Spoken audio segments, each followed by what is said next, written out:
Fatoumata Toungara, c'est une jeune femme de 32 ans, entrepreneur, évoluant dans le domaine de la formation professionnelle en anglais, de nationalité malienne et résident au Sénégal. Pouvez-vous revenir brièvement sur votre parcours académique et professionnel? J'ai obtenu mon baccalauréat en 2018 au lycée Notre-Dame du Niger de Bamako, pour ensuite venir continuer mes études universitaires à Dakar. Enfin, démarrer mes études universitaires à Dakar en 2009 à l'université Cheikh Anta Diop, la faculté des sciences et techniques, au département de géologie. J'ai démarré en L1, en tronc commun en SVT, et puis je me suis spécialisée à partir de la deuxième année en géosciences. À la troisième année, je décide d'intégrer une école au Ghana pour me spécialiser dans les hydrocarbures. Et je fais mon premier voyage sur le Ghana d'abord pour préparer l'entrée à l'université en apprenant l'anglais.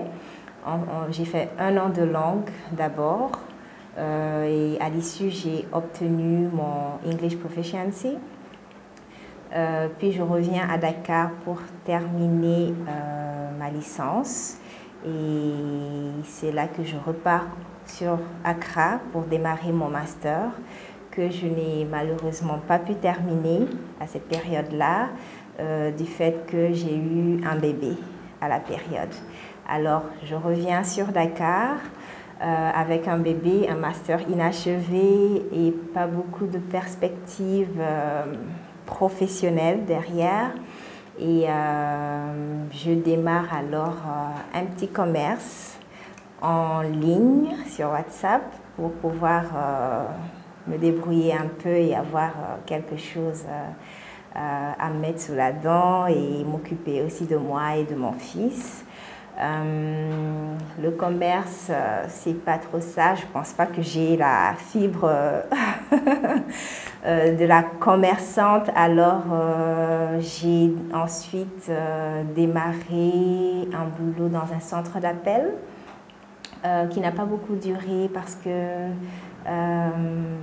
des circonstances que l'on vit aussi tous les jours. Un superviseur dont j'ai rejeté les demandes, les avances qui me mettaient beaucoup de pression et tout, avec la pression que je subissais déjà. Voilà, j'ai arrêté pour le centre d'appel et je me suis remise au commerce. J'ai trouvé le club d'anglais du British Council que j'ai rejoint rapidement. C'était un bel exutoire déjà au départ.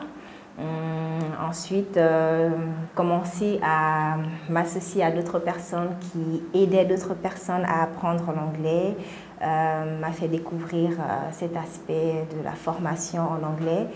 Et plus tard, j'ai obtenu un boulot à mi-temps là-bas, au département des examens, pas en tant qu'enseignante. Et j'ai bossé pendant 1 an, ou un peu plus d'1 an au département des examens, en tant qu'exam invigilator. Et malheureusement, j'ai dû encore une fois arrêter le boulot dû à beaucoup de circonstances très, très compliquées. Et c'est là que je me suis dit, pourquoi ne pas enseigner l'anglais en ligne. J'ai fait ma toute première communication sur Expat Dakar pour proposer mes services d'enseignante en anglais pour les adultes professionnels. Et c'est comme ça que tout a démarré. J'ai eu mes tout premiers clients qui ont été vraiment le tremplin de ce qui se passe aujourd'hui. Quelles ont été les principales difficultés que vous avez rencontrées en tant que jeune mère étudiante et entrepreneur loin de votre famille? En tant que jeune mère étudiante et loin de ma famille, la toute première difficulté que j'ai rencontrée, c'est la solitude. Grandir au milieu de sa famille, être soutenue depuis le bas âge et du jour au lendemain se retrouver toute seule a été un gros challenge à relever, surtout pour une jeune femme de 21 ans. L'environnement n'était pas forcément favorable. aller à l'école avec la grossesse et les conditions difficiles, ça a été un gros challenge. Ensuite,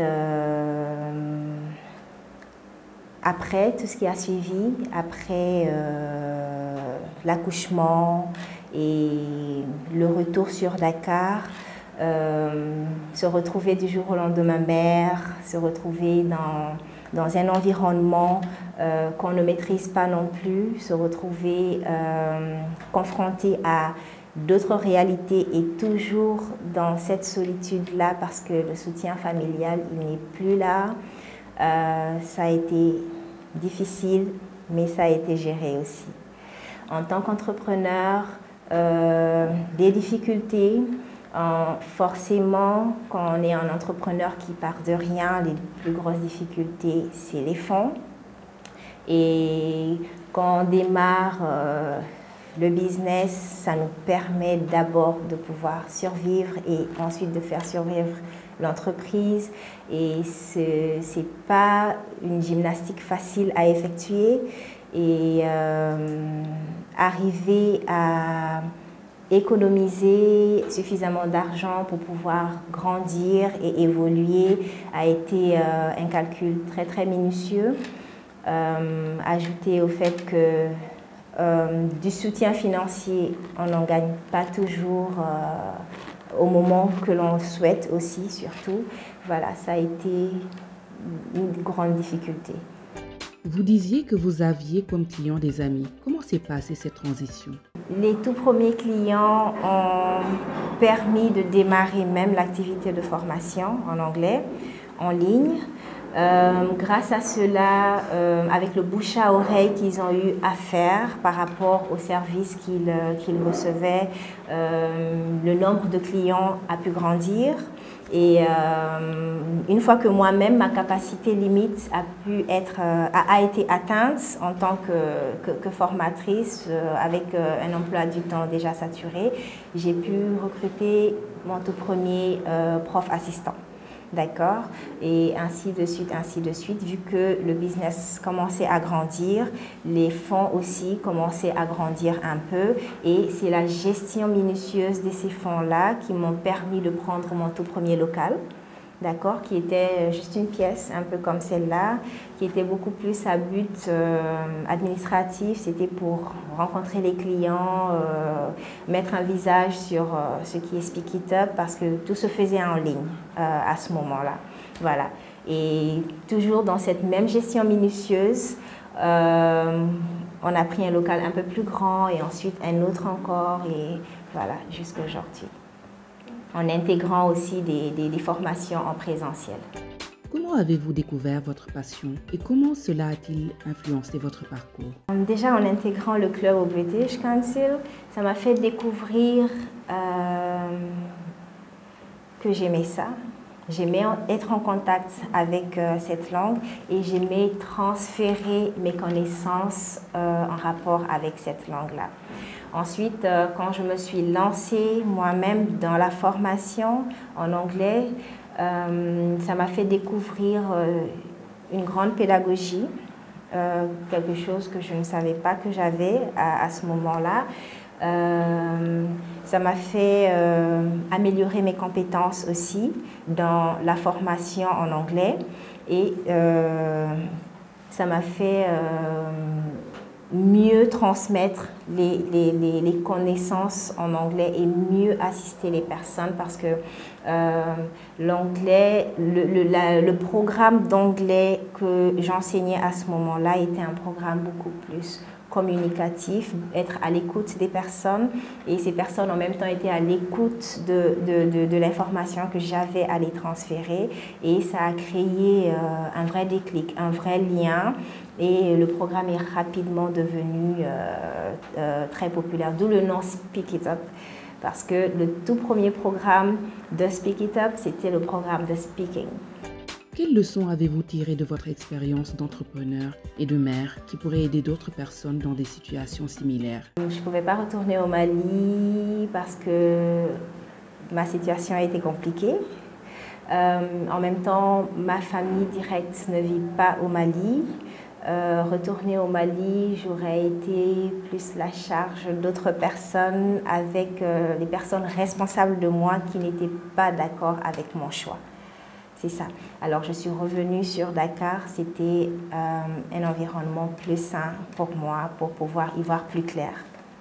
Quelle est l'importance de l'apprentissage de l'anglais? L'anglais, son importance, je pense qu'on a fait le tour du sujet. Tout le monde sait aujourd'hui que c'est très important. On n'a pas toujours le temps, surtout en tant que professionnel, en tant qu'entrepreneur, d'apprendre, mais c'est un mal nécessaire. Il faut vraiment que les gens s'y mettent et qu'ils se mettent de la bonne façon. Aujourd'hui, on est dans un monde très dynamique. Apprendre l'anglais, ce n'est plus tout simplement apprendre la grammaire, un peu comme on le faisait avant, comme à l'école. Je pense que ça, c'est les plus jeunes qui ont encore cette opportunité.